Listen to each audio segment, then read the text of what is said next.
capítulo 1, versículo 1 ao 3. Repete aí. 1 Coríntios, capítulo 1, versos 1 a 3. E outro poderia ler para mim Romanos 6 e 22. Vamos usar esses dois textos. 1 a 3. 1 a 3. Pode ler aqui, ó. Paulo, convocado para ser apóstolo de Jesus Cristo pela vontade de Deus, e o irmão Sóstenes, a igreja de Deus que está em Corinto, aos santificados em Cristo Jesus e convocados para serem santos, juntamente com todos os que, em toda parte, invocam o nome de nosso Senhor Jesus Cristo, Senhor deles e nosso. Graça e paz a vós outros, da parte de Deus nosso Pai e do Senhor Jesus Cristo. Romanos 6 e 22. Mas agora liberta o pecado, feito servo de Deus, dentro do vosso fruto, para a santificação e por fim a vida eterna. Agora libertados e transformados, não é isso? Mas agora liberta o pecado, feito servo de Deus, dentro do vosso fruto, para a santificação e por fim a vida eterna. Por fim a vida eterna. Paulo está falando aqui, né, em 1 Coríntios, ele fala de dois estágios: aos santificados, passado, chamados para ser santo, presente. Lá em Romanos ele fala, versículo 22, libertados do pecado, transformados em servos, tende o vosso fruto para santificação, presente, e por fim, ele está mostrando já 3 níveis de chamamento. Romanos 6, 22. Nós queremos falar nessa noite sobre este processo que Deus nos chamou para sermos santos. Quando você vê Efésios 1 e 4, diz que nós fomos eleitos em Deus antes da fundação do mundo para sermos santos e irrepreensíveis em amor. Então nós temos uma chamada e uma finalidade para a vida. E Ele está chamando para ser santo. Só que em Coríntios ele fala aos santificados. Quem conhece a epístola aos Coríntios, é uma epístola de tratamento. A igreja não era nada boa, tinha de tudo na igreja de Coríntios: divisão, contenda, briga, juízo, até pecado de fornicação existia na igreja de Corinto. Mas Paulo está chamando os crentes de santificados. Primeiro momento, entender o que é isto, o que é a palavra santificados.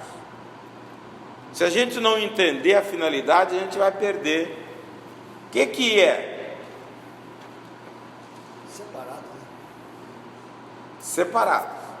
Então nós fomos chamados para uma separação. E há um momento que nós recebemos esta santificação instantânea, que é no momento da salvação. Você crê em Jesus, você se torna santo, você se torna filho de Deus, você se torna regenerado, você se torna justificado, tudo isto instantaneamente. Mas a santificação não é um processo em si mesmo.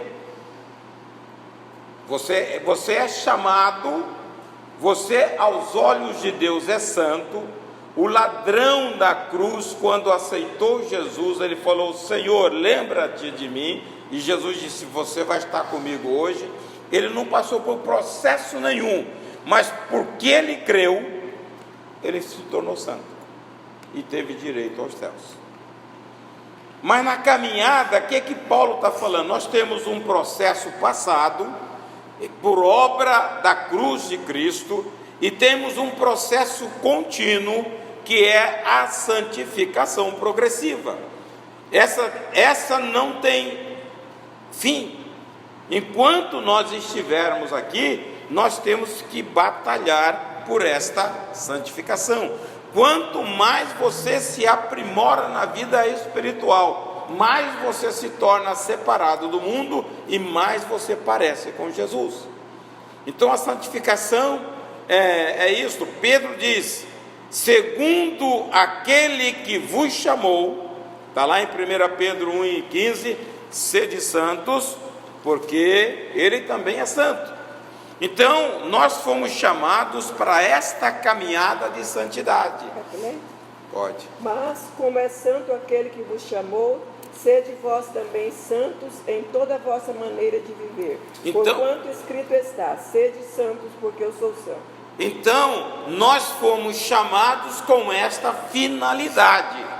Se eu não entender o processo de santificação, eu vou caminhar e não vou chegar a lugar nenhum, porque para morar com o Senhor eu preciso de santidade. Hebreus 12:14 diz: sem ela ninguém verá o Senhor. Então todos nós precisamos dela.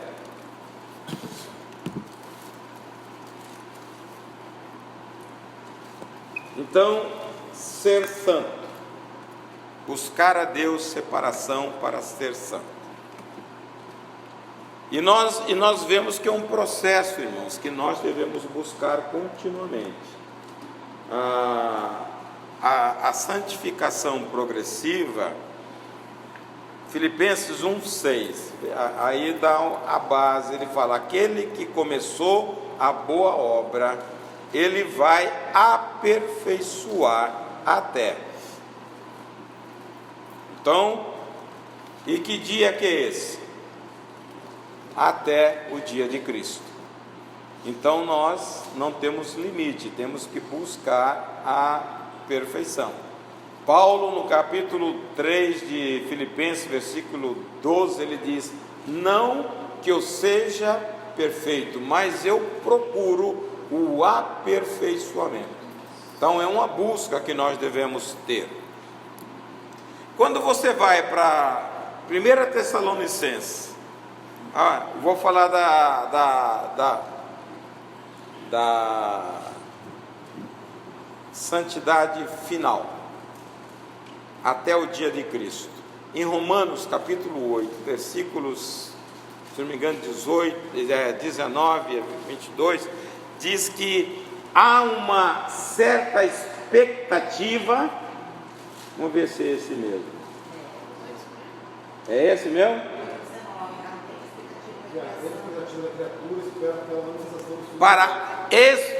Espera para revelação dos filhos de Deus. Então ele está mostrando que nós, embora aqui aguardamos alguma coisa lá na frente, uma revelação. Filipenses 3, 20 e 21 fala também disto. Fala que nós aqui somos num caminhar transitório, que aqui não é a nossa morada. Mas a nossa cidade está nos céus, onde também esperamos o Salvador, o Senhor Jesus Cristo, que transformará o nosso corpo abatido para ser conforme o seu corpo glorioso. Então existe uma esperança. Paulo dizia que isso era uma expectativa muito maior. Nós seremos transformados. 1 João, se não me engano, 3:2 diz: filhinhos, ainda não é manifesto, não é isso? Amados, agora somos filhos de Deus, e ainda não é manifesto o que havemos de ser. Mas sabemos que quando Ele se manifestar, seremos semelhantes a Ele, porque assim como é, o veremos. Então nós vamos ter o corpo de Cristo. Se você olhar capítulo 24 de Lucas, Jesus aparecendo aos discípulos depois de ressuscitado, ele vaza uma parede. Lá no versículo 39 ele fala: olha, eu não sou espírito, porque espírito não tem carne nem osso como eu tenho. Hein? Eu acho difícil perder isso. Hein? Eu acho difícil perder isso. Ué, está na Bíblia, ué. Não tem nada difícil. A Bíblia não é complicada, a Bíblia é simples. As minhas mãos e os meus pés. Eu mesmo. E aí ele está dizendo que porque eles pensavam que Jesus, porque ele vazou a parede, fosse um espírito. Falou: não é espírito, eu tenho carne e tenho osso. Só que ele estava numa outra dimensão. Nós vamos ser assim, tá? Por isso que João está dizendo: olha, amados, ainda não manifestou, mas nós vamos ser assim, igual ele é. Então nós temos uma expectativa do nosso corpo ser revestido de glória. Lá em 1 Coríntios capítulo 15, versículos 51 e 52, Paulo diz: eis que eu vos digo um mistério, nem todos dormiremos, mas todos seremos transformados num abrir e fechar de olhos. Não é isso? Continua. Ante a última trombeta, porque a trombeta Soará. e os mortos ressuscitarão incorruptíveis e nós seremos transformados. Transformados. O que é corruptível se revestirá de incorruptibilidade, o que é mortal se revestirá da imortalidade, e nós estaremos como Jesus. Então essa é uma ardente expectativa que tem que queimar o nosso coração. João no capítulo 3, se você leu 2, no versículo 3 diz: quem tem essa esperança, purifique-se a si mesmo como ele também é puro. Quando nós trabalhamos com santidade e temos uma expectativa de algo glorioso, você tem que viver mais e mais santo. 3:3. 3:2 é aquele que nós teremos como Jesus. 3:3 é puro, não vão purificar. 3:4 é a definição de pecado. Essa aí é para o jurista. Porque a gente não sabe o que é pecado, né? Aí o capítulo 3, verso 4, ele define o que é pecado. Pecado, ele fala: pecado é transgressão da lei, é desobediência. Muitas vezes as pessoas conceituam pecado prostituição, roubo, assassinato. Adão não fez isso. Adão apenas desobedeceu e causou um mal na humanidade toda. Hein? Quando chega lá, não está cá, um poço. Então Jesus vai me segurar. Mas a hora que você começa a pensar na presciência de Deus, tem coisa na Bíblia que é misteriosa. Deus sabe de tudo. Ele sabia que o homem ia pecar. Ele providencia o resgate antes. Apocalipse 13:8 diz: o cordeiro que foi morto antes da fundação do mundo. Agora, por quê? Ele sabia que ia causar esse estrago todo, e ele cria a si mesmo.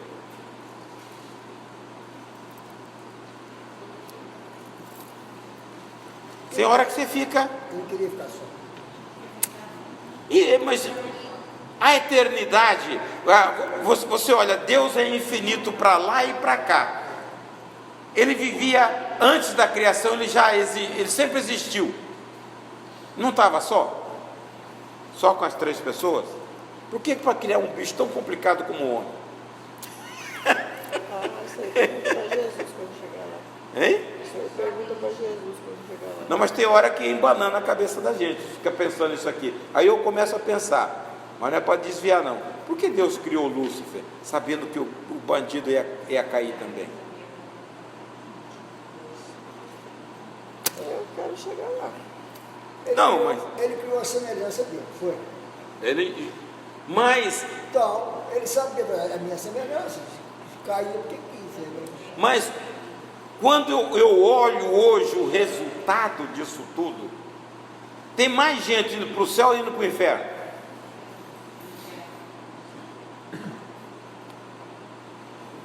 Está entendendo?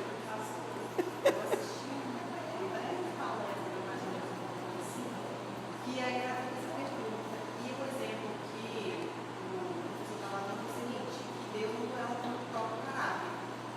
Quando ele deu o livre-arbítrio. Então é muito fácil de criar só aqueles que iriam a moral e seriam de bom grado, né? Aí você não vai conseguir, então não vou criar. Então ele não dá o próprio caráter. Ele sabia tudo o que ia acontecer, mas mesmo assim ele cria. Tem uma misericórdia do homem mesmo. E gerando as provações para que o homem fosse aprovado e adorado de bom coração, de boa vontade. Veja, quando você começa a olhar a constituição, a criação do homem, Deus é um ser perfeito. Tudo que ele cria é perfeito. Eclesiastes diz que Deus criou o homem reto, o homem bom. Na avaliação de Deus, quando ele cria o homem, ele baba, ele fala bom, bom, tove, tove, porque ele admira. Só que Eclesiastes fala, Deus criou o homem reto, mas ele procurou outros caminhos. A consequência do pecado, e não é esse pecado que a gente imagina, a desobediência, porque nós desrespeitamos. Adão desrespeitou a autoridade de Deus, e Deus não permite isso. Veja, o caminhar do homem, cada dia é pior, e cada dia vai mais longe de Deus. Hoje a maldade está instalada, o cara tira a vida do outro sem dó, sem piedade. Mateus 7, fala sobre A porta larga, tá? Então, essa é a opção, e o homem tem que decidir. Tudo que o homem decide, cria, estabelece nele uma lei, dentro do livre-arbítrio. Porque você fala, eu vou por aqui, ninguém muda. Se você meteu a cabeça para cá, torta, vai, estabeleceu no íntimo como uma lei. E aí você vê o seguinte, como que o homem, ele criado à imagem e semelhança de Deus, a degradação está levando ele mais longe e para o inferno. Porque o propósito de Deus é que o homem o adore sem pressão, por amor. Eu tenho minha teologia, mas não dou minha teologia, porque senão muita gente vai desviar. Pastor, está falando sobre o Luiz Freire. Tem uma sutileza de 3, 4 décadas. Hoje os nossos filhos têm os amiguinhos deles, os vampiros, os fantasmas, os homens. Embora que seja folclore ou não, mas na nossa época a gente tinha medo desses seres, que era do mal. Hoje eles são do bem. Menina se apaixona por vampiro. Na televisão. Ó, Lê esses livros. Satanás, ele não brinca, ele dá corda, depois ele cobra. Tem muita gente, muitas famílias, que as crianças estão tendo visões à noite com esses amiguinhos, vultos dentro de casa. E está acontecendo também com pessoas. Você pressente e se trava.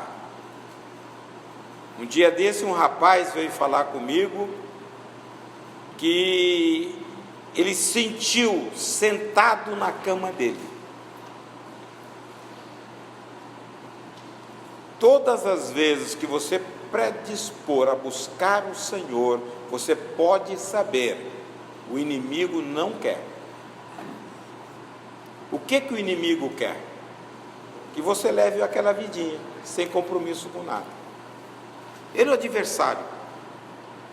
Se você pegar a nossa escola dominical, pegar aí com várias famílias que tem crianças pequenas, que ficam na televisão, vê se ele não vê vulto.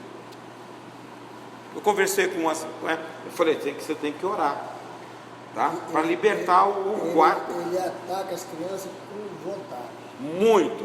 E tem uma outra coisa que Satanás faz direto: usurpar a autoridade do pai. Criança que não respeita os pais. Mandamento como promessa, respeitar. E todas as vezes que você abre mão da autoridade, você se torna fraco. Paulo diz, 2 Timóteo 1:7, dizendo: Deus não nos deu espírito de covardia, mas de poder, moderação e amor. Então você precisa exercitar a autoridade. Os pais, pai e mãe, não abra mão, porque se você abrir mão, vai vir contra você. Sabe isso? O que Satanás faz? O Satanás usurpa a autoridade e joga contra o banana, sabe? São coisas sérias. O momento de agora é esse. Então, a gente tem que tomar muito cuidado, porque o mundo espiritual é mais real do que o físico. Como nós não percebemos, por isso que é bom afinar a nossa vida com o Senhor. Paulo diz em Colossenses 1:9 que nós temos que ter todo o conhecimento da vontade de Deus e entendimento espiritual, percepção espiritual. Isso só tem joelho, não adianta. Quem ora tem. Vê a nuvem, você já sabe. O capiroto está agindo, ele age mesmo, não adianta, não age.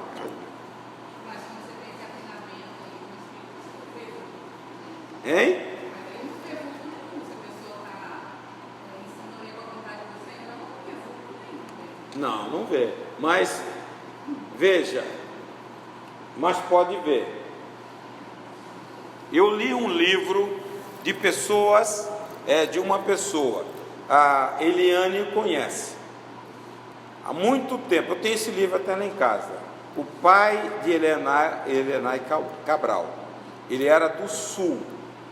Ele vai numa vigília na roça, acaba de madrugada e ele vem no meio do canavial sozinho, depois de uma vigília, aquele tempo que a assembleia pegava fogo, e ele encontra o diabo personificado no meio do canavial, impedindo ele passar.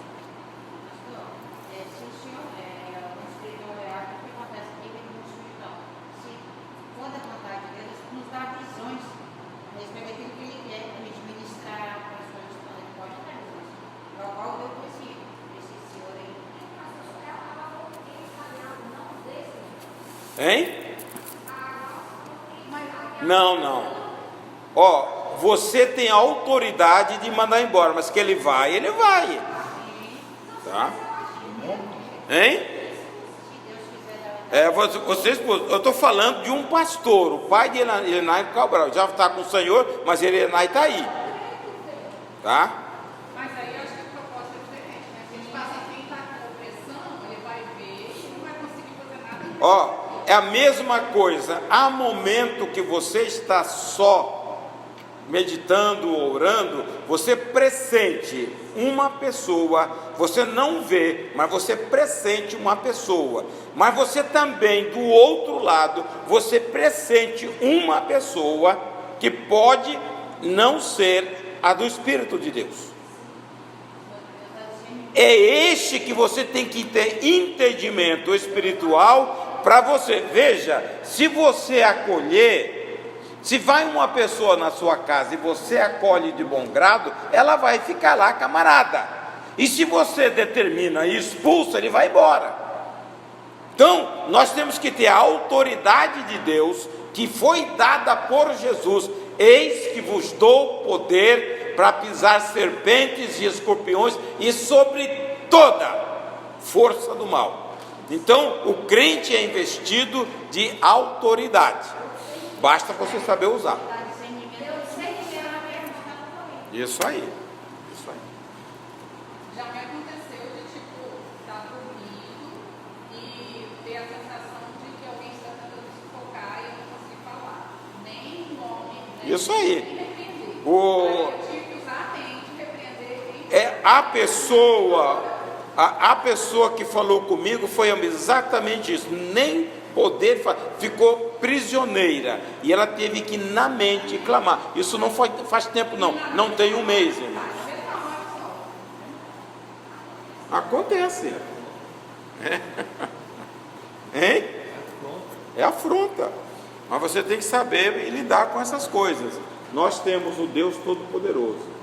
Crente não é para ficar com medo disso.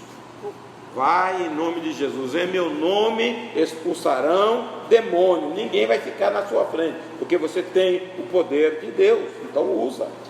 Por isso que eu estou pensando aqui, os adultos têm isso, imagina, as crianças, os pais são responsáveis. É por isso aí que o pai não ora, o pai não vigia. Não vigia, não vigia. ele vai lá, é o campo, é o espaço, tá? Muito sério. Outra hora eu falo sobre isso. Vamos tratar da santidade. Vamos voltar da santidade. Não sei nem onde eu parei, mas Você estava falando.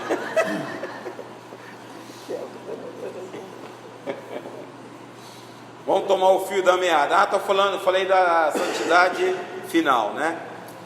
Agora vamos. Falou ainda não. Hein? O livro está sendo licença, santidade final? Eu vou falar antes disso. Quais são os agentes que Deus coloca para a nossa santificação? Hein? Fala alto, não fica canhada não. O Espírito Santo. Tá certo. Quem o outro? São três. Você está bem, hein? Vai passar da aula aqui.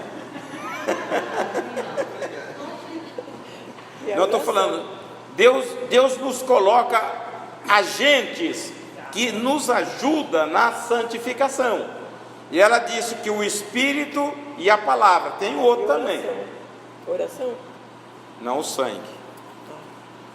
Eu vou dar alguns versículos. Sangue? O sangue. O sangue de Jesus nos purifica de todo pecado. Não, ele santifica. Não é purificar, não. O Espírito Santo é Tito 3, capítulo 3, versículo 4 e 5. 2 Tessalonicenses 2, 13 e 14. E 1 Pedro 1, versículo 1 e 2. Vou ler o primeiro, porque os outros já perderam. Hein? 3 e 4. 3, capítulo 3, versículo 4 e 5. Mas, quando apareceu a benignidade e o amor de Deus, nosso Salvador, para com os homens, não pelas obras de justiça que houvéssemos feito, mas segundo a sua misericórdia, nos salvou pela lavagem da regeneração e da renovação do Espírito Santo. Renovação, regeneração e santificação. A minha fala santificação. 2 Tessalonicenses 2, 13 e 14. Esse fala os dois elementos, fala tanto do Espírito como da verdade. Tá? Ele fala santidade pelo Espírito e também com a palavra, com a verdade. E 1 Pedro 1 e 22 e 23. 1 Pedro 1, 22, né? 22 e 23. 22 e 23. Purificando as nossas almas pelo Espírito na obediência à verdade, para a caridade fraternal, infligindo amargosamente uns aos outros com Então, coração puro, isso aí. sendo de novo gerados, não em semente corruptível, mas na Incorruptível palavra de Deus. viva e que permanece para sempre. Para sempre. Então, o sangue, Hebreus 9, 13 e 14. 13, 2 e 13.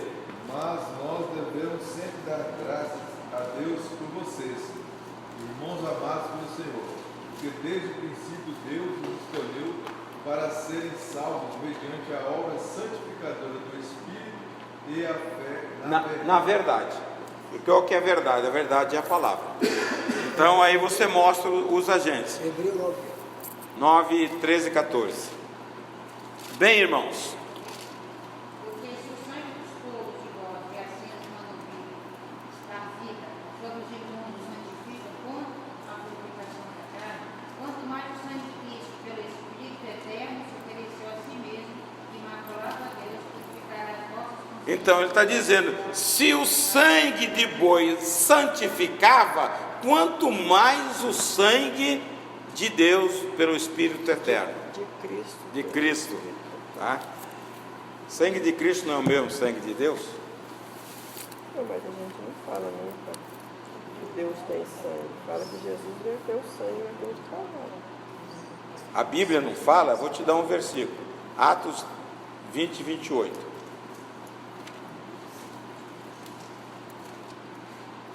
Eu entendi só de Cristo. Mas leia aí, ó, leia com cuidado para ver. Eu não falo heresia não, mulher.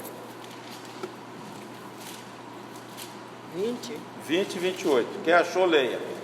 Cuidem de vocês mesmos, de todo o rebanho sobre o qual o Espírito Santo os colocou como bispos, para pastorearem a igreja de Deus, que ele cobrou, ou melhor, que ele comprou com o seu próprio sangue. Quem comprou? Não. Deus. Está dizendo que Deus E comprou. Então, é isso aí. Então você pode falar, eu nunca vi sangue de Deus, eu estou te mostrando que tem. Mas também não é na cruz com Jesus. Hein? Isso aí é pegadinha. Não, está na Bíblia. Então, porque quantas pessoas são? 3 pessoas. E a essência? Então você começa a pensar, quando Jesus sofreu, Deus não sofreu?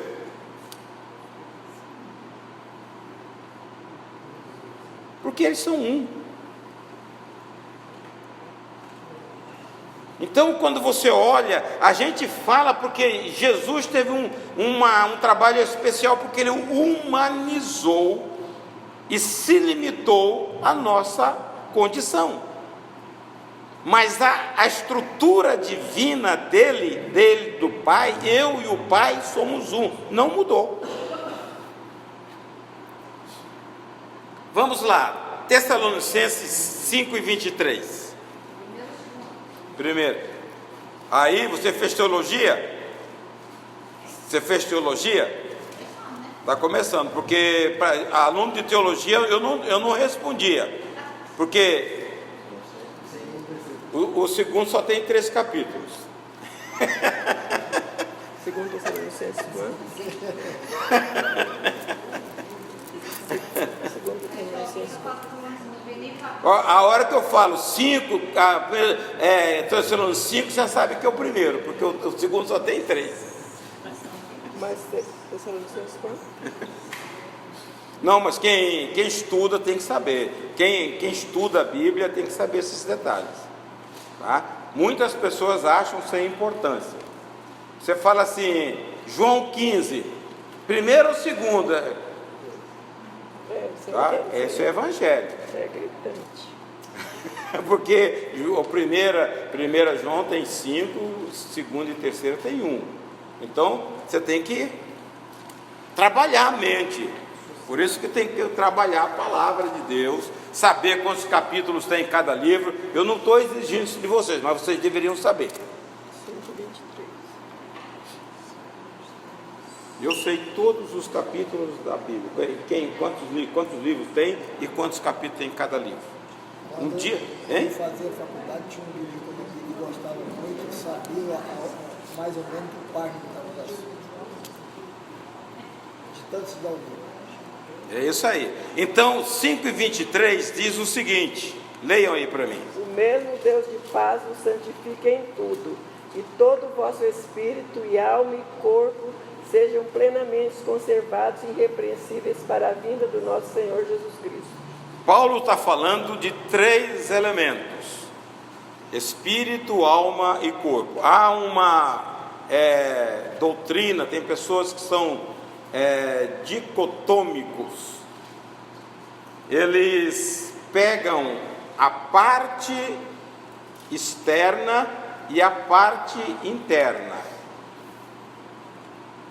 O homem é constituído mais ou menos como o tabernáculo. Você tem a parte visível, que é o corpo, e você tem 2 partes no tabernáculo que eram cobertas: o santo e o santo dos santos.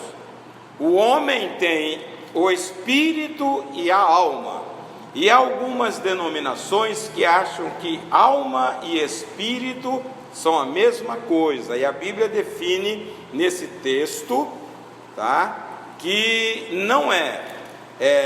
Hebreus 4:12 diz: a palavra de Deus é viva e eficaz, mais poderosa que espada alguma de 2 gumes, que vai até a divisão da alma e do espírito. Tem um texto, não sei se eu vou acertar, 26 e 9 de Isaías, lá no Velho Testamento. Vamos provar aí que 26 e 9? é. Então, que ela suspira muito de ti, É, e com meu espírito dentro de mim, eu estou confidentemente, porque como os seus inimigos reinam na terra. então ele está falando dos 2 elementos: com a minha alma eu suspiro, e com o meu espírito eu te procuro, tá? Então existem essas diferenças. Paulo está pedindo que esses 3 elementos, espírito, alma e corpo, não é alma, é corpo, alma e espírito, porque muita gente fala assim: Deus sempre vai tratar primeiro a parte interna. Então é espírito, alma e corpo. Ele está pedindo que todos esses elementos sejam santificados, puros, separados para Deus. No espírito eu identifico. Aí eu vou falar, eu já procurei algumas literaturas, não achei direito, mas eu vou dizer: é no espírito que eu tomo consciência de Deus, e é no espírito que está também centrada a nossa fé. Veja, a Bíblia diz que o homem sem Deus, o espírito dele é morto. E o primeiro lugar para acender, para Deus tocar e produzir salvação, é no Espírito através da fé. Pela graça sois salvos por meio da fé, isto não vem de vós, é dom de Deus. Se você não acender, abrir o espaço para o Espírito ir lá tocar, é a fé. A fé está centrada no Espírito. Então você tem 2 elementos para você trabalhar, para aperfeiçoar para Deus. A nossa fé tem que ser uma fé exclusiva em Deus.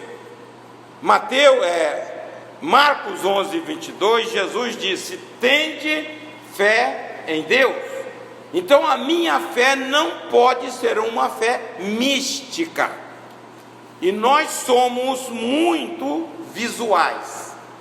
Nós vemos com a mão. Você fala: olha aqui, que coisa bonita que eu comprei, deixa eu ver. Não é isso que você faz? Logo mete a mãozona, né?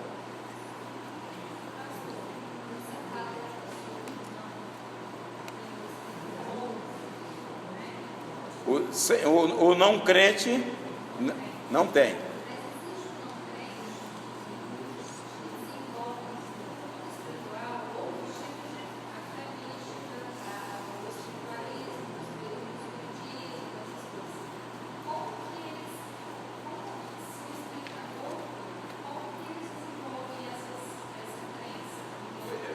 Veja, o Espírito é a nossa conexão com Deus. Romanos 8 e 9. Dá uma lida aí, por favor.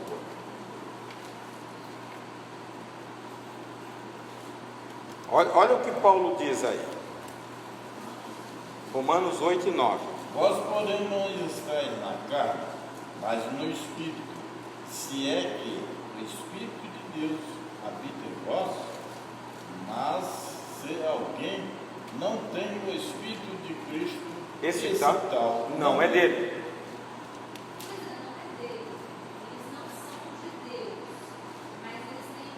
Não, veja, o que é que vivifica o nosso corpo?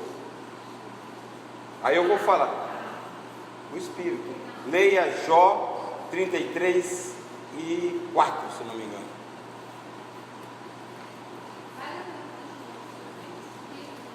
Veja, o que vivifica todas as pessoas tem o Espírito, mas não tem esse Espírito no âmbito espiritual. Tem um Espírito que vivifica o corpo dele. O meu corpo sem o Espírito não existe. Aquele sopro de Deus, quando Deus fez Adão, Soprou.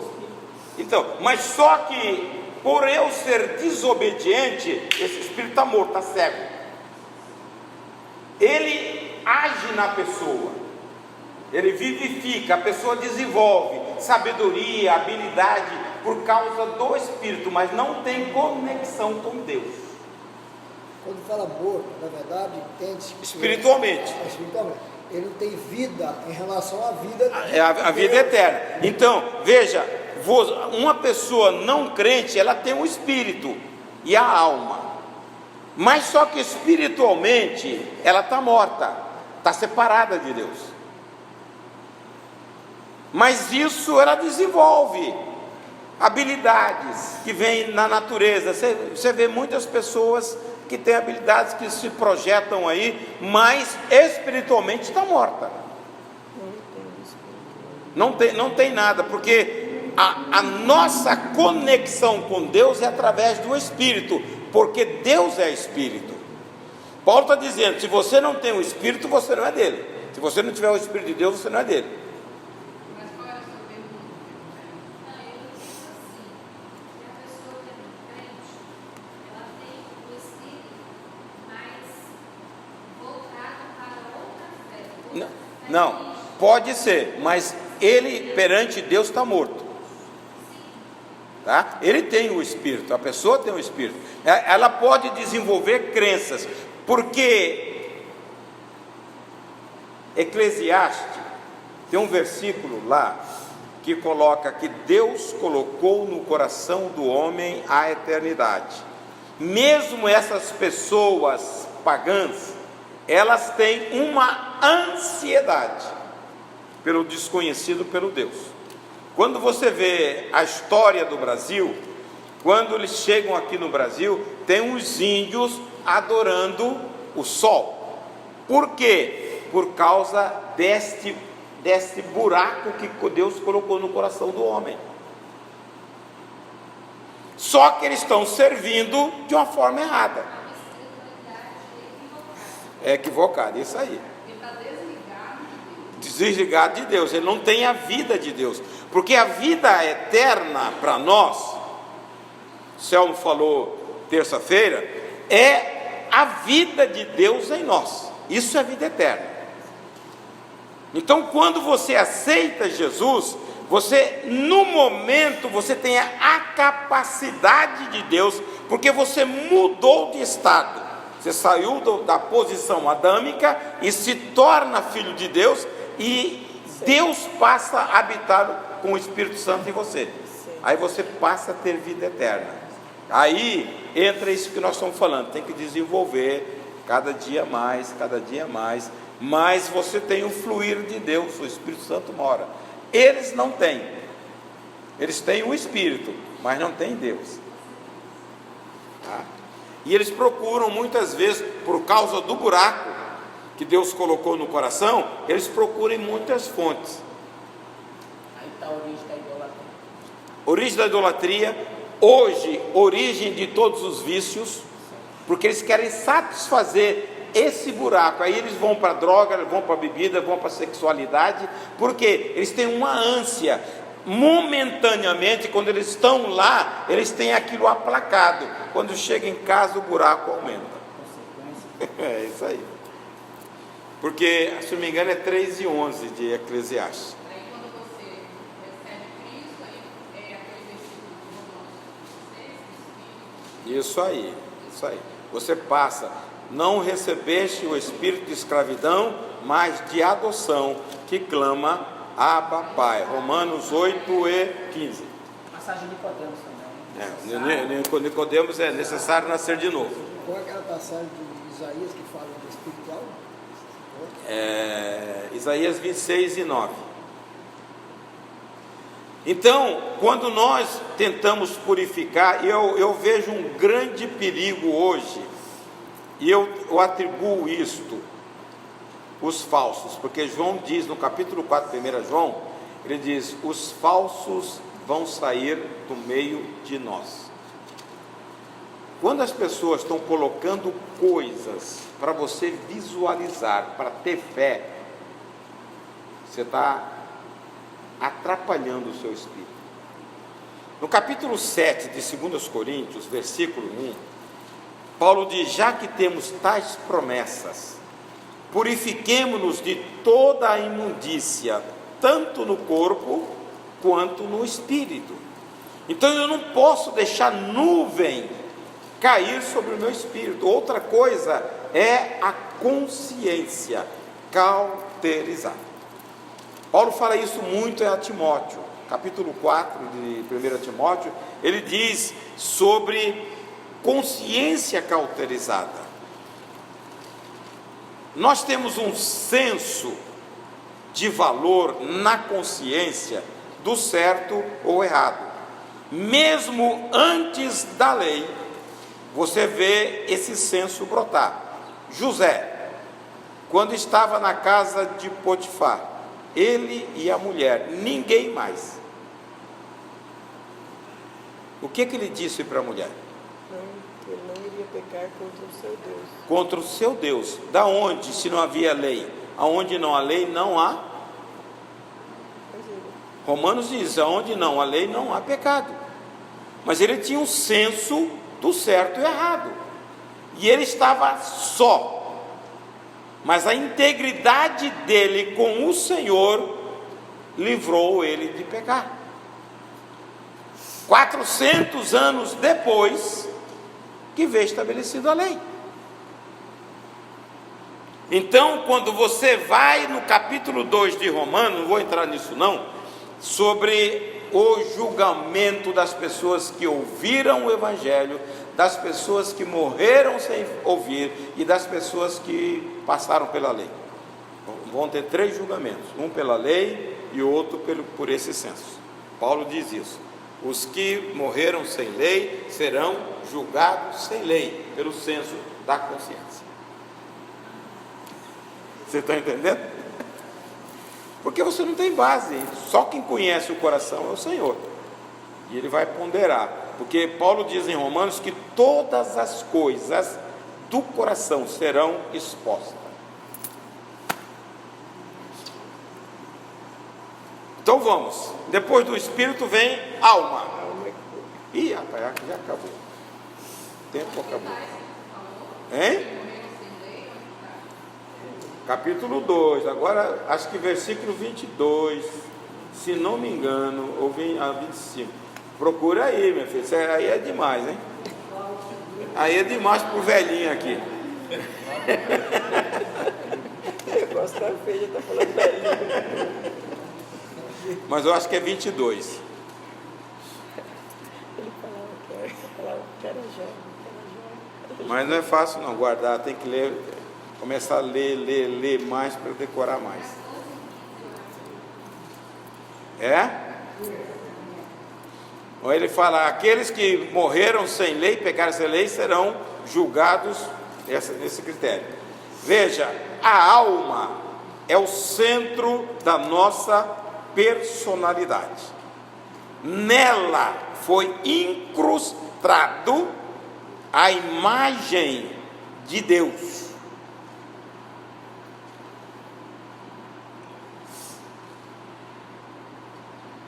Quando Deus criou o homem, ele falava: vamos criar segundo a nossa imagem e semelhança. A imagem de Deus, ela veio na alma. E o pecado danificou completamente a alma. E o que é alma?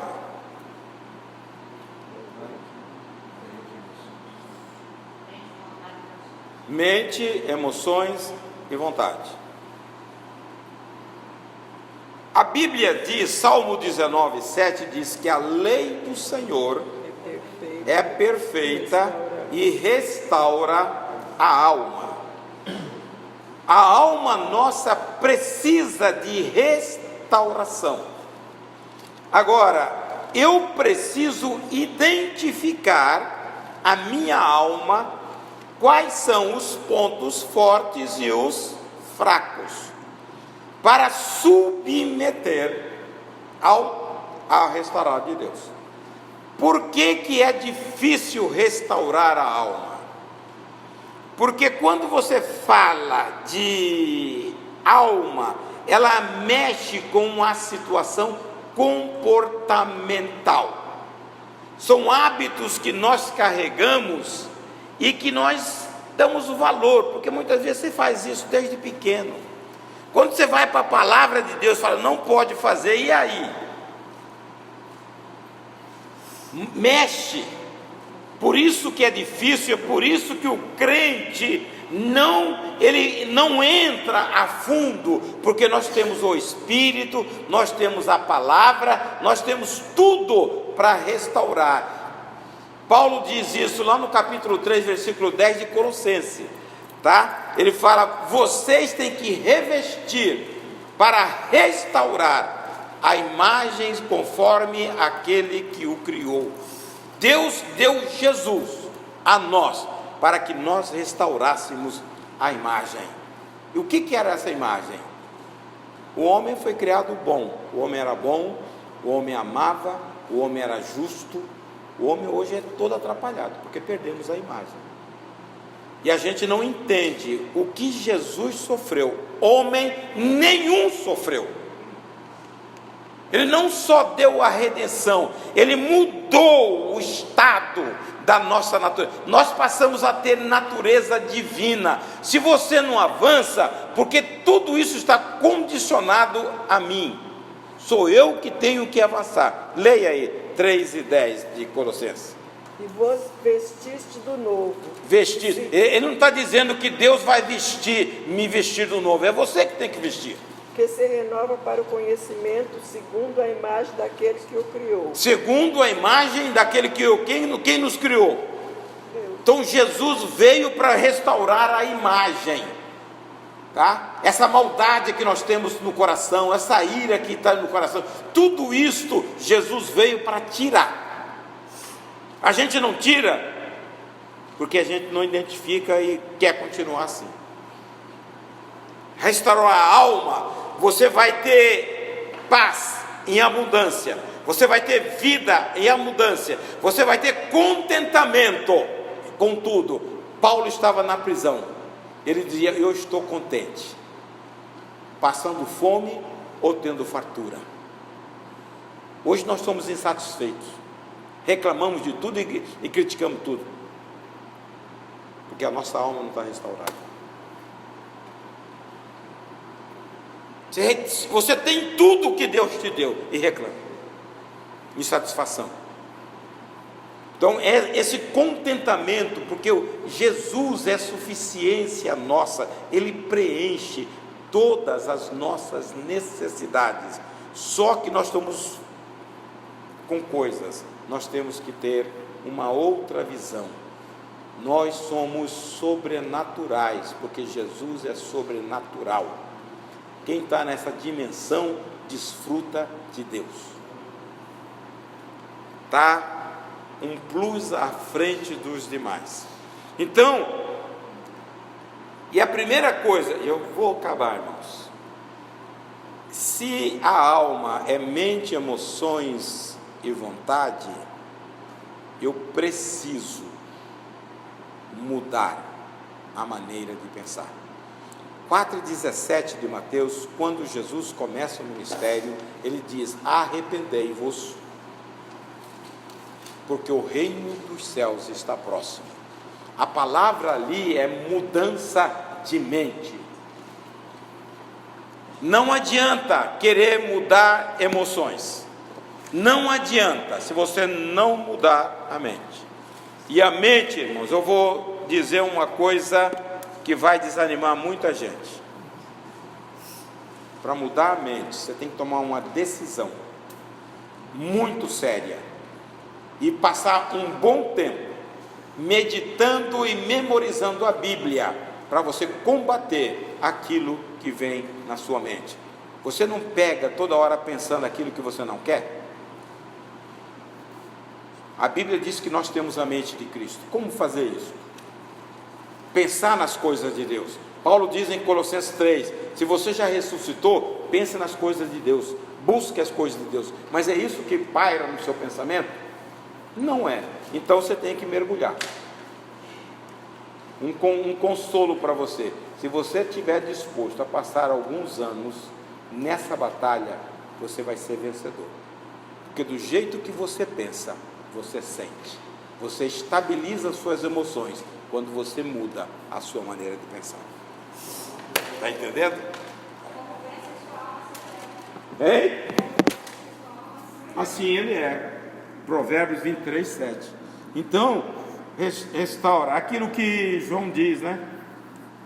Quero que te vá bem, assim como bem vai a tua alma. Trabalhe, não embeleze o corpo. Pode até embelezar, mas trabalhe na alma, porque ali Deus colocou a imagem. Você vê as pessoas más, sem piedade dos outros. Tudo isso Deus criou o homem perfeito. E quando nós restauramos a imagem de Deus, nós vamos amar o irmão, vamos amar o inimigo, vamos orar por ele sem ter ressentimento no coração. Amém?